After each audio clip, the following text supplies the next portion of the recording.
It's great to have you here. I hope you enjoyed the food and the t-shirts and the stickers and everything else that comes with it. Today we have two very special guests.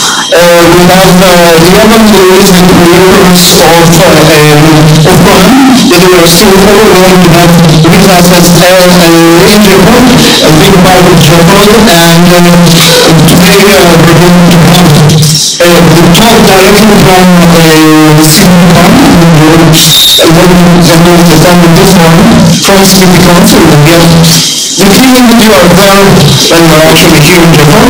That was the idea.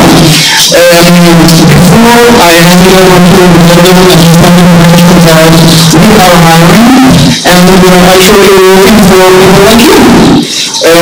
C++ developers in the Bay Area, and the job that we are hiring is doing as well as optimizing other things.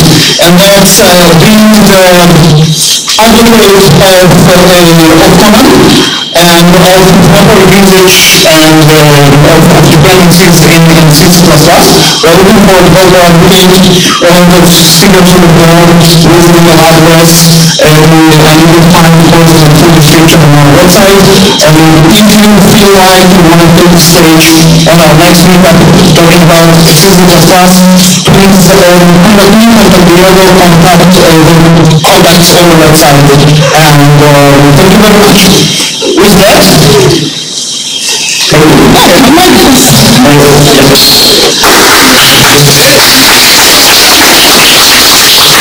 you very much for coming. We have to have you here in this week that is significant, which I think some of you would like to be there, but instead which I think some here. So, I'm talking about C++, about packet level. It seems like you need a room with the times a bit. yeah, tell me about it. I know there is some...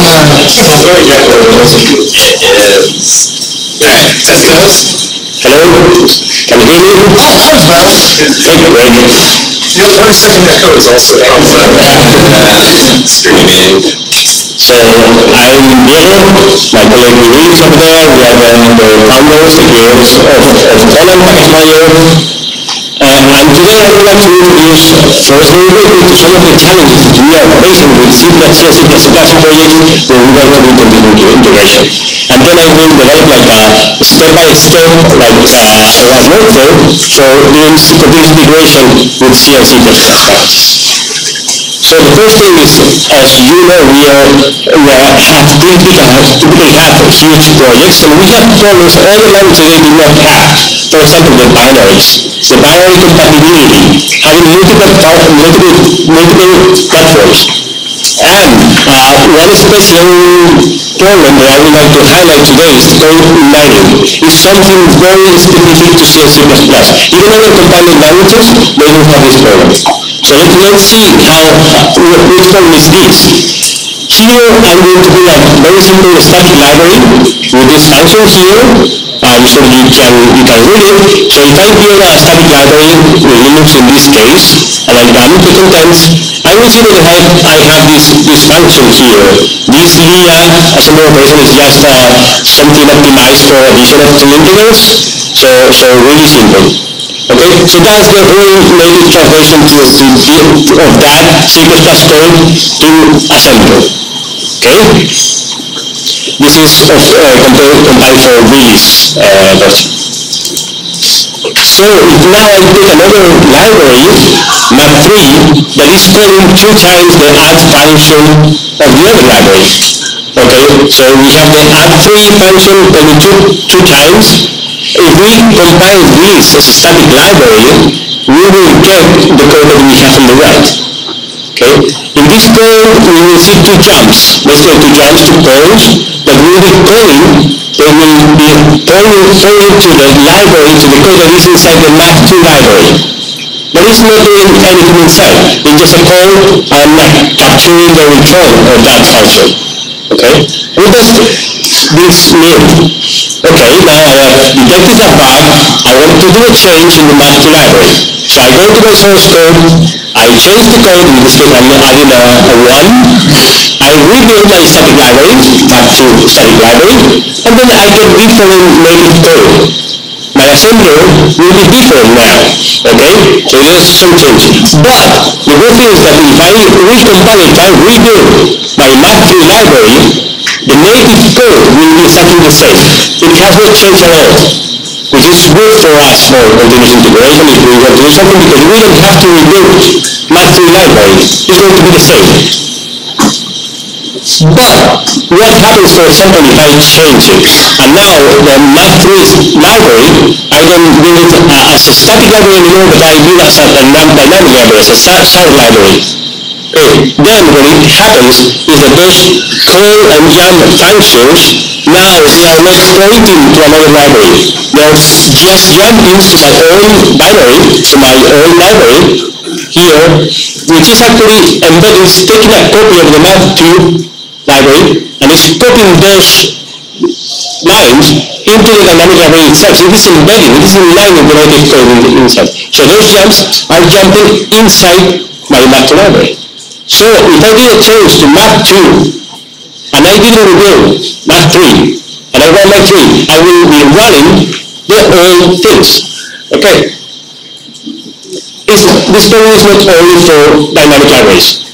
If I still have map3 as a static library, and then, for example, I do a change, and my map2 library, I move the implementation to the header, okay, then also the source code as it is in the translation unit of map3 will be also embedded in the static library.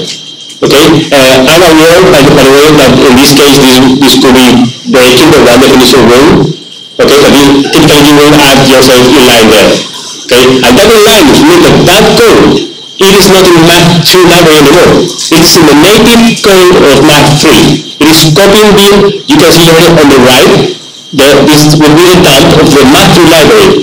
You cannot see even a call to the map2 function, because the map2 function has been fully inlined into the add3 function. Okay?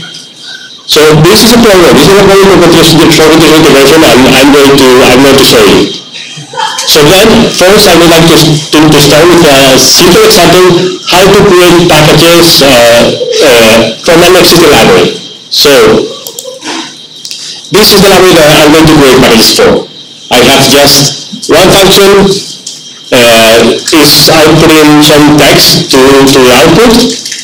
Okay, and here the build system I'm using CMake, I could be using any other build system, and here you can see that I'm building a static library. Okay, so if I want to create a package, a Conan package with it, all I need is I need to add this file. I need to add a Conan file.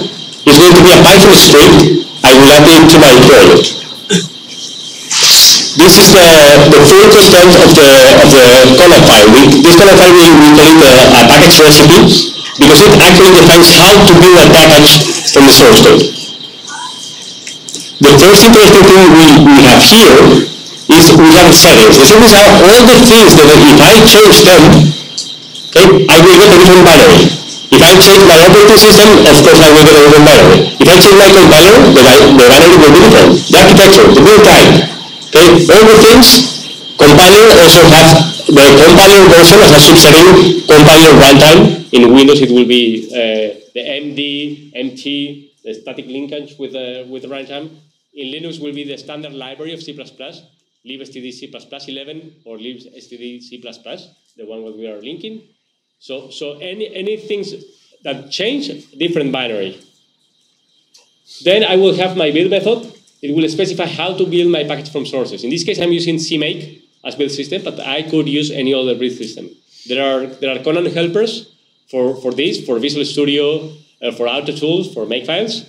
In this case, I'm using CMake. But if you want to even call your own build system, it is fine. Just call it from this script, and it will create a package. Then we have the package method that is just extracting the artifacts. So the headers and the libraries that are created, it will be just copied from the build folder and put in a clean package folder. And finally, we have the information for consumers. So here I'm telling my consumers, hey, you have to link with a library called A. This is very handy because then the consumers that are using this package, they don't have to figure out which are the library names, which are the compiler flags they have to use, or the purposes or definitions they have to use to actually link correctly with this package. So it will be equivalent to the PC files of Linux, but in a generic mode. So with this Conan file here, all I have to do to create packages is just typing in the command line, Conan create user testing. I will briefly show you here. If I move to the repo here, I will run Conan create, and it will call build for me. Now it is building the package with my default configuration, that is Visual Studio 2017 release, 64 bits, and everything. So I can repeat this process for any architecture I want, or for different build type, or for a different compiler. And what I will get this. I will get that in my local cache, because all of this has been created in my computer, I will get the package recipe, and then I will have any number of binaries. Okay, I will have a binary for 32 bits, I will have a binary for 64 bits, and I can have any binaries as I want. How do we identify these binaries? So what we are actually doing is, okay, we're getting the settings, the compiler, the architecture, and everything. We are getting the options. The options are similar to settings, but it's something that is per package. For example, if a library is static or dynamic, it's something that a package can define themselves. They can default. Hey, by default, I'm a static library. And then as an option, it can offer, I can be also a dynamic library. While settings, they are typically project-wise. I mean, I'm going to use Windows, 64 bits, and that's going to be the same for all my packages in this setting.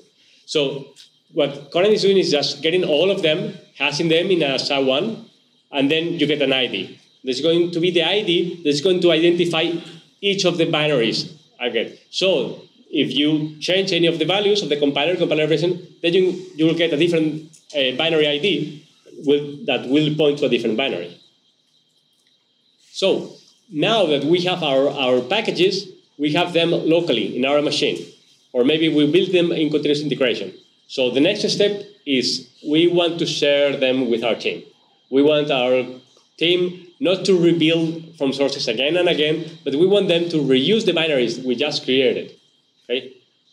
So the process is just a Conan upload. A Conan upload command will get my packages for my computer and put them to a server.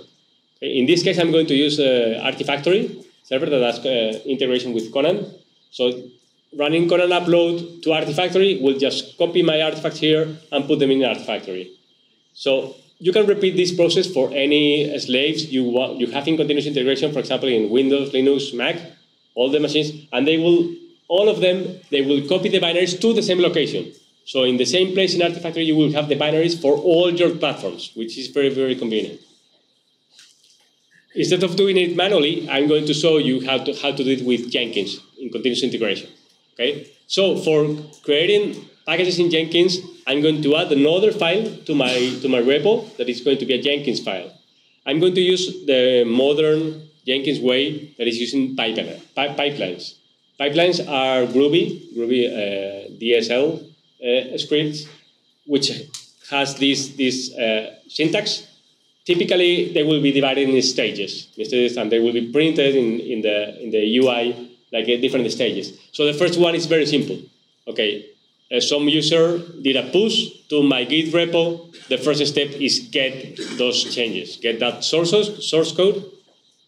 Then the second step will be, okay, I'm going to create a package for this source code, and the package will be built in the slave, in the Jenkins agent. And finally, once the packages are built in the agent, they will be uploaded to Artifactory. They will be uploaded to the server. So this is all. This is the full script. Actually, we are using is not a shortcut or a summary. If something that we can do in Jenkins, of course, if we want to build for different architectures, we can do it in parallel. Because the same package for different architectures is something that we can easily parallelize. In this case, for example, I can create two builders and launch a separate node, launch a separate instance let's say, for any of them. So inside each node, you will have exactly this, repeated 2 times, and just changing the architecture. In one of them, I will be building for 32 bits. In the other one, I will be building for 64 bits. So this is all I need. So right now, if I was here and I do a git push, I'm going to fire it directly in Jenkins. Okay, so just so that I don't have to wait for the triggers and everything, that will take a few seconds, and it's a kind of annoying to wait. So I have built, I have fired the build. Okay, I can see here the first stage. You can see that they are now working in parallel. Both they got the source code, they are creating the packages, and after a few seconds, we will see the upload packages. Okay, so now we have in Artifactory. I'm going to refresh, and I will see. I have this new package here for library A, and I will check that I have indeed those 2 binaries. I will have a binary for 32 bits, and I will have a binary for 64 bits. Okay, so that was pretty easy. This is what I did.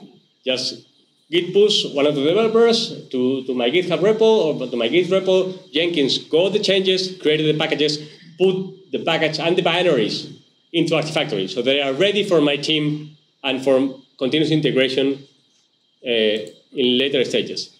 Okay, so what happens if we now have packages with dependencies?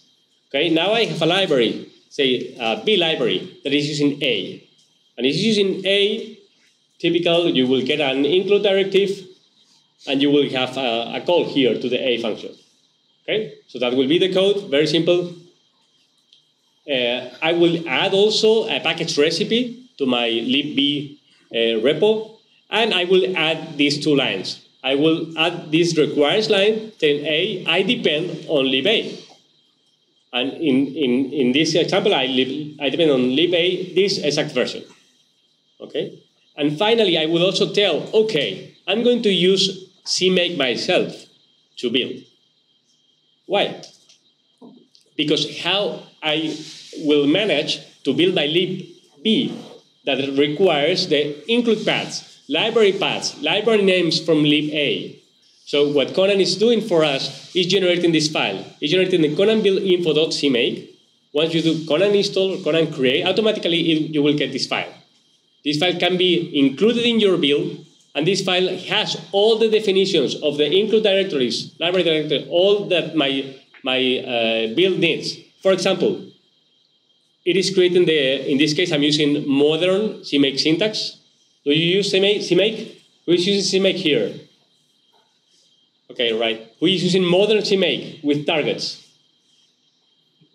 You should upgrade your CMake. Actually, yeah, other recommendation for CMake is going for targets. Do not set anything global with CMake, but set everything per target, propagate everything per target.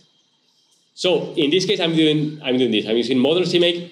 You have also the version with global configuration. So if you don't want to use target, you can also do it. So what I mean is after including that file generated by Conan, then you have the information. And with that information, you can pass it to your build. And in this case, in target linked libraries, you can say, A, B, you need this information from A. And it will work. So regarding continuous integration for libb, the Jenkins file I need for Jenkins, my continuous integration, is exactly the same as a lib_a. So I don't need to explain it again, because the file is exactly the same. So I'm going to show you now that actually it is quite easy. With this file, with this Jenkins file, it is very easy to deploy a new pipeline. So I'm going to show libb, and I'm going to create a multi-branch pipeline. Okay, done. And all I need is the path to my repo. So this, I'm taking the path to my repo. Here, add sources, git, repo, and done. And then it will start working, I will check that it has started the same workflow: get recipe, create package, upload package. But I would like to explain a bit further what is happening behind the scenes. So here, Jenkins started, okay, I have new changes. I have new source code for libp. I want to build packages for it. I have my build system, I have my source code.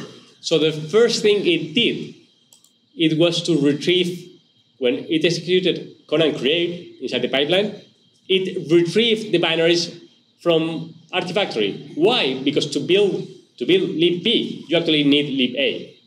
Okay, so the first thing it did is it retrieved liba. If it had other transit with dependencies, it would have also retrieved all of them. It would have built the full dependency graph, and then it will create this Conan build info.cmake for us. Okay, this will be used in the build system. The build system will be called, and we will get the binary for libp.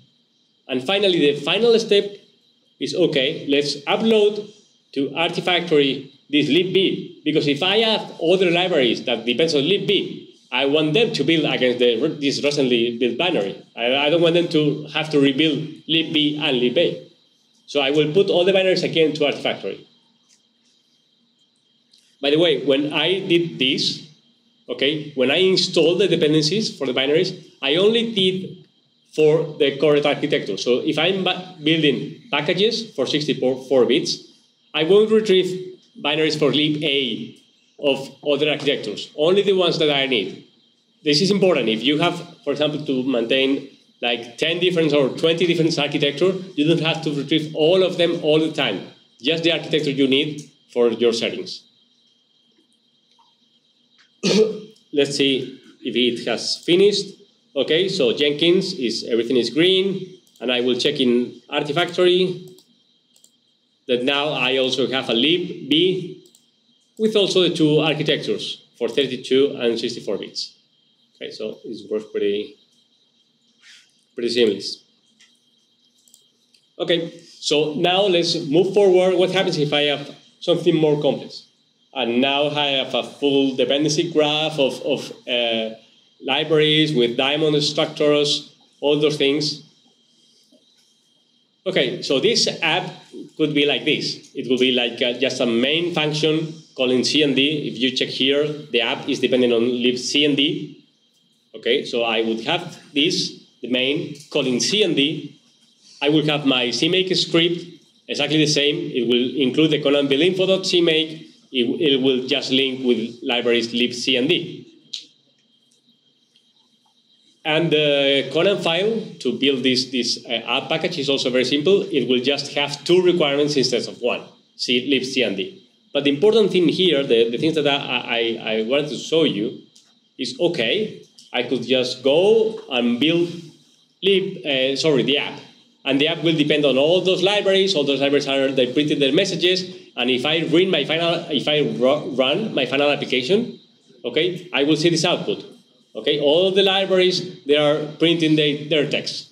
Everything cool, everything is working. I got all my dependencies. I linked against them, and everything is fine. I could release my application. Okay, this part of the flow is very simple.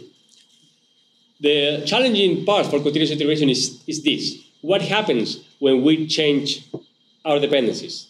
So let's say that we just created the package for A100, right? And this was the source code. Now I'm going to change something. In this case, I could fix a bug. I could change an output message. Okay, I will change something. And then now I want to create a new version. And this is going to be a patch one. It's just very simple. Everything should be compatible. Okay, fine. This is a very simple change. I will bump my patch version. I will push my changes to my Git repo. Jenkins, we will fire as we saw in the previous example, and I will finish in Artifactory with my packages. And I will get this. Okay? So my dependency graph will still be like this. If I get the app and I rebuild my app, I will see the message from the version 100, because this is the one that I used, right? So what could we do to propagate those changes down the hierarchy, down my dependency graph? Okay, so the first approach would be, the first approach would be the explicit one. And the manual one is, of course, the most controlled one, and is the one that most companies are using. Is okay, so I have a new version of library A, 101. And now, okay, let's update B. You go to the library B, you bump the requirement. You can see here that now it is requiring library A 101. Okay, you bump the version of library B yourself, and then you push it to Git, to the Git repo. And then you will have also a new package version for library B. That this new version is now dependent on library A101. Okay? And in that way, you will keep moving down the dependency graph until you get to the app. And the app will use the latest version, 101, of all packages, and it will have the functionality of all those packages. Okay? That's a very clear, controlled way. It won't fail. It works. Can we do better? Can we do it faster? Can we move our continuous integration faster? Okay, so the thing is that when we have changes in our dependencies, there are different strategies to use them. Okay, the first one would be the explicit, is the one that we saw, just bumping all the dependencies manually. Other way to do it would be version ranges. It's something that other package managers for other languages, Java, NPM for Node and everything, they have these expressions. You can say, hey, I want to depend on library A, any version bigger, larger than 110. And anytime a new version comes up and you install your dependencies, update your dependencies, you will get the new one. Okay? This sounds useful and nice. It can be dangerous too, especially for C and C++. It's something that I don't, it's not a feature that I love. Okay, let's say. Then this will be these version ranges will be like the client way to do it. Okay, my developers will be the ones that will be saying, hey, I want these versions in this range. Okay, there is other way to do it. You can do it also on the server side, and you can create a package that will be basically a proxy, like a symlink. Okay, so I create a package that will point to the latest version, but I can manage which version it is pointing. So my users will require this package, and I can point into any other one, any version that I want. So for example, if I create a wrong release, I could revert back. I could point my latest version of my proxy package to a previous version without needing to regenerate a new one or whatever. This is something that's more for administrators and package creators. And finally, we have overriding. Overriding is a typical thing for other package managers. It means that the downstream user is able to specify upstream dependencies. In this case, I can say in my app that was requiring libc and d, I can say, okay, now I want to rebuild. I don't want to rebuild my whole dependency graph. I just want to require now lib A101. Okay? And in this case, I am adding a new word here, is override. Okay? Because otherwise I would change my dependency graph. If I don't add this override, my dependency graph would change, will be like this. And I don't want that. It can have issues. For example, I will lose how I see my hierarchy and my dependencies, how I do analyze my dependency graph. That's something important. But also can have other effects, like library order. For example, the order that the libraries are linked, especially when you are linking statically, it means if you change your graph, you might change the order of the libraries are linked. Okay, so this is something typically you don't want to do. And also, C and C++ has a very different behavior to other languages. This graph is not a graph per libraries, it's a graph per binaries. So you can have a different graph in Linux and Windows, a different dependency graph. Because in Linux you have a electric fence library that some of your package can OpenSSL, for example, can depend on it. to verify memory bounds or whatever, that package doesn't exist in Windows. So when you are in Linux, you have a different dependency graph than in Linux. So the dependency graph is per configuration. It's not a unique dependency graph for all configurations you can have. Okay? So what happens if you want to override a conditional dependency upstream? If you don't do the override, you will inject artificially a dependency that it might not work in your operating system. Okay? So it's something that we don't want to do. Typically, we want to do this. We just want to move a lib don't use lib-a100 anymore, but use lib-a101 now, okay? Without having to change anything else, without having to touch at all lib. You specify it totally downstream, in this case in the app. So if you do that, and you just run the package recipe I showed you, you will see this output. And this is perfectly fine. We got the functionality of the change of lib-a without rebuilding everything in my graph. Why? Because I'm using static linking. And static linking, all my libraries are static. Okay, I did a change in a static library, and relinking everything will work. You don't have to rebuild your static libraries downstream. Yeah, question about. One question I had is, let's say that there are a lot of different teams maintaining various lib-bs, and you're the maintainer of lib-a, and you produce lib-a 101. Do you then have to send some sort of notification automatically through the Conan system that everybody that's linking against your library can now safely move to 101 because of the binary interface hasn't changed? I guess I'm trying to understand the difference between doing this and just doing the version range where you say as long as the minor and major numbers haven't changed, then you should be safe using my interfaces. It depends on your versioning approach and the conventions you are using in your team. What do you mean with a patch bump? What do you mean with a minor bump? And how do you approach? So there is no single response to it. Probably when I finish this example that I'm doing, we will see what I mean and how this can be approached. Okay. So far this example worked, maybe by chance. So I'm going to propose a bigger change now. So now instead of doing just changing the message, I'm going to do this. Okay, so this was very inefficient. I'm going to take the source code of a function. I'm going to put it in my header, and this is going to be inline. Okay, great. I also changed my text message just to make sure, but this is an important change. Okay, note that the signature of the I method has not changed. So probably say the API, has not changed at all. Okay, other languages, hey, the API has changed. The API has not changed at all in our case. Okay, so what is going to happen if I now do an override and I say, hey, now I want to build my application, but I'm going to link against lib-a120. What is going to happen? Anyone? Let's see to be rebuilt. Actually, if we try to build, this is going to happen. And we are going to get a link error.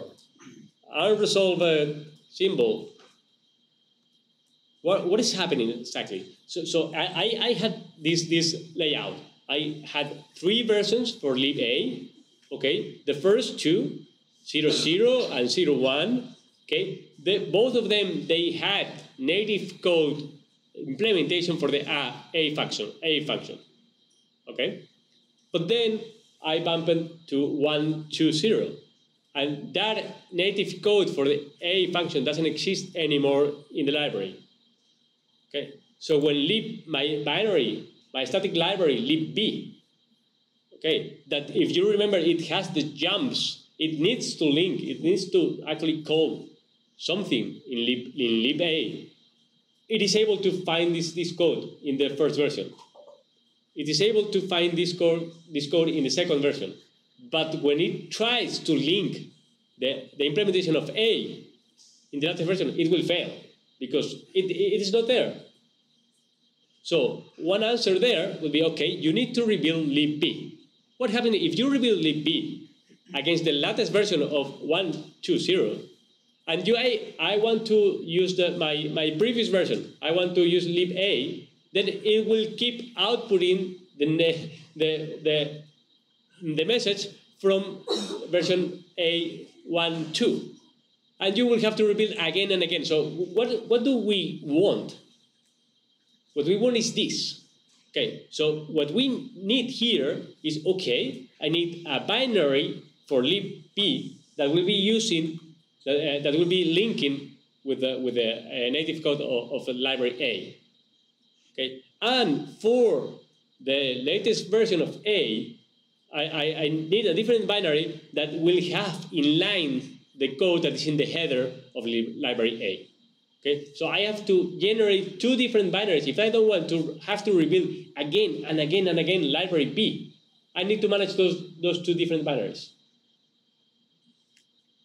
Okay, so this can be done. Why? Because when I told you that I have the hash of my package, it's not only the settings and the options. We are also hashing the requirements, okay, and in a special way. So here, probably we were too naive, and what we are hashing right now is the chamber of the major of my requirements, okay? So we are hashing that. So that means that if my requirements change the major version, I will get a different binary too. Because this is what happened. I need a different binary if I am going to link with different versions of my requirements. So let me introduce a functionality here that is core to the way Conan works. It's the package ID.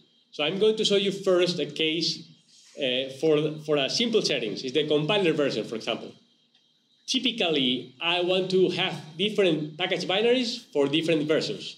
So in the default configuration is that Conan, for example, for GCC and the same library, it will generate a package for 4.8, 4.9, 5.3, 6.2. For all the compiler versions, you will get a different binary.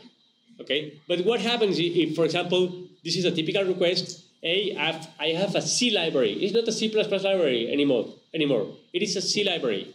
So, and I am totally sure that if I build this library with GCC 4.8, for example, it is going to be binary compatible with newer versions of the compiler.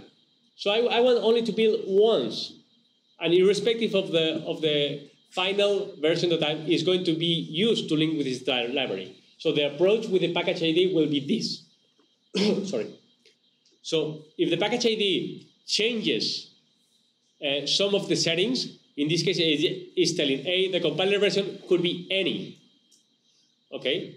So then it will override the current setting, and you will get just one binary that is going to be called GCC any in a hash form. But the final effect is that you only have one binary. Okay?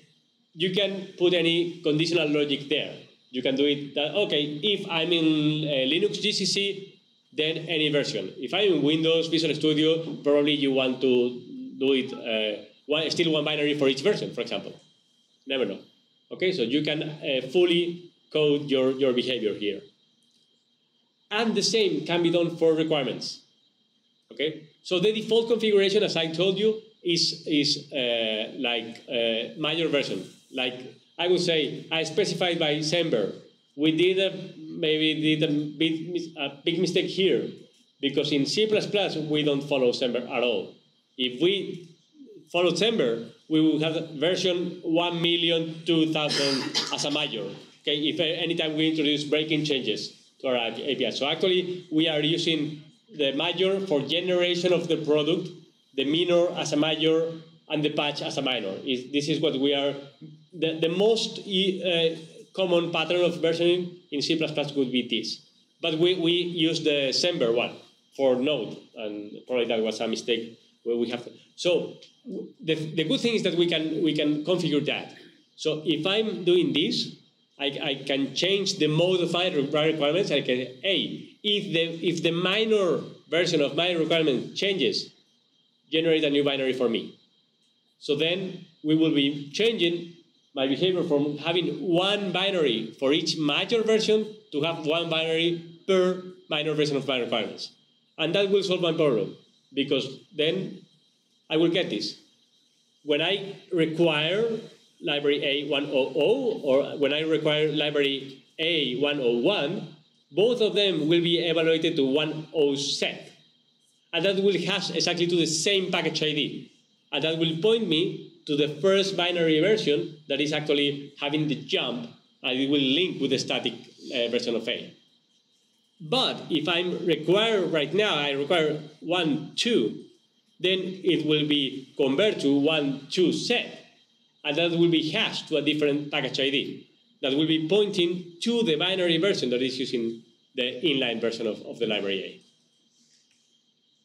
A. And that solves my problem. So now, if I wanted to create, I'm going to finish now because time is going fast.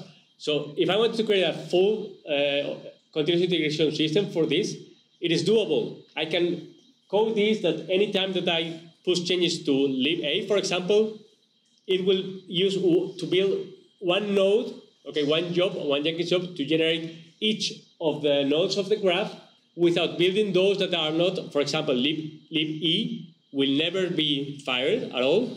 And in this case, libd and libc can be fired in parallel because I have a Conan info. This is a command that will give me a list of lists, an array of arrays, telling me the order that I need to build the things.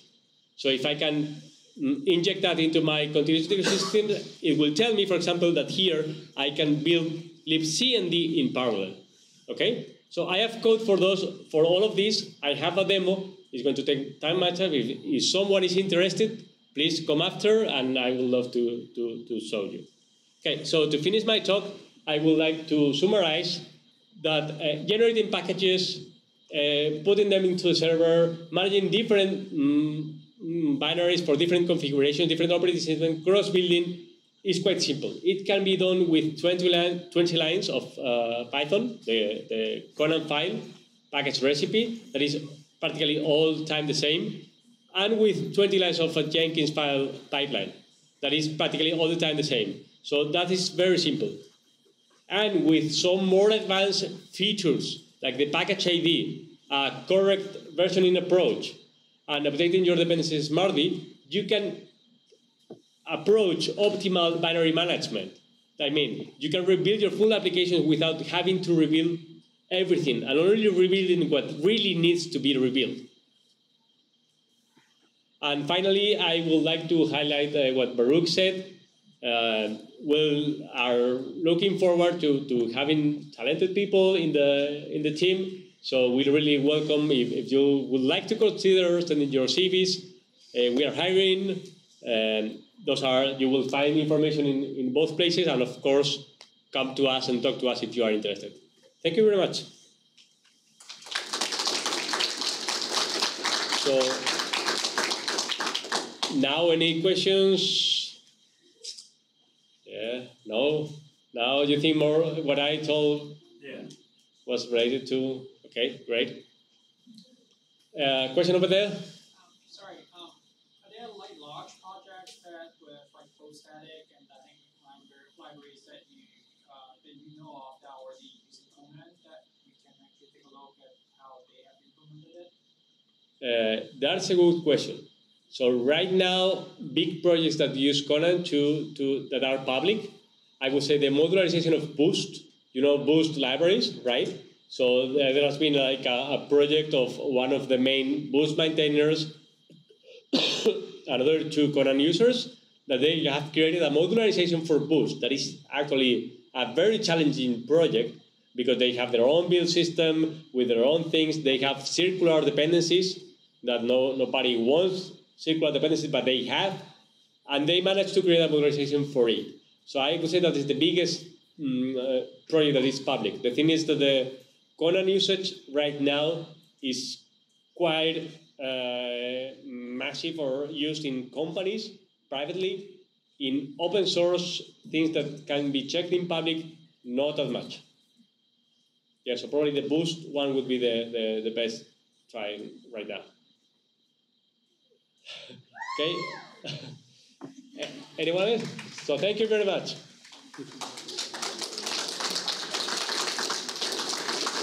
Now time for the second speaker.